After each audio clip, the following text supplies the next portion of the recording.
Hello everyone. Teachhuo University বহুত ষ্টুডেণ্টে BEd entrance exam দিছিলে যোনটো CBT বেস হৈছিলে কম্পিউটাৰ বেস টেষ্ট ইয়াতে আজি আনসাৰ কিখন ৰিলিজ কৰিছে সকলোবোৰ কোৱেশ্চনো দেখা পাব ইয়াতে যোনটো এটা বহুত ডাঙৰ প্লাস পইণ্ট হৈছে আপকামিং BEd ষ্টুডেণ্টছবোৰৰ কাৰণে যোনে BEd এন্ট্ৰেন্স দি আছে সকলোবোৰ কোৱেশ্চনৰ লগতে আনসাৰবোৰ কাৰেক্ট আনসাৰবোৰ দিয়া হৈ গৈছে আনসাৰ কি যেটো ৰিলিজ হৈছে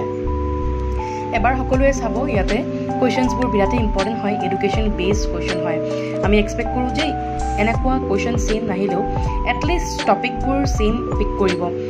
সকলোবোৰ আনসাৰ চাব কাৰ কিমান কাৰেক্ট হৈছে এবাৰ কমেন্ট সেকশনত কৈ দিব আৰু আপকামিং এক্সামৰ কাৰণে অল দ্য বেষ্ট মই সকলোকে কৈছো যে যদি আমাৰ লগত BEd এন্ট্ৰেন্সৰ কাৰণে পঢ়িব বিচাৰিছে আমাৰ বেচটো অলৰেডি ষ্ট'ৰ্ড আছে যদি সকলোবোৰ এক্সাম যেনেকৈ হাই কোৰ্ট আৰু আপকামিং এক্সামৰ কাৰণে প্ৰিপেয়াৰ কৰিব বিচাৰিছে তেনেহ'লে you can opt for Assam মহাপেক অল দ্য বেষ্ট এভৰিৱান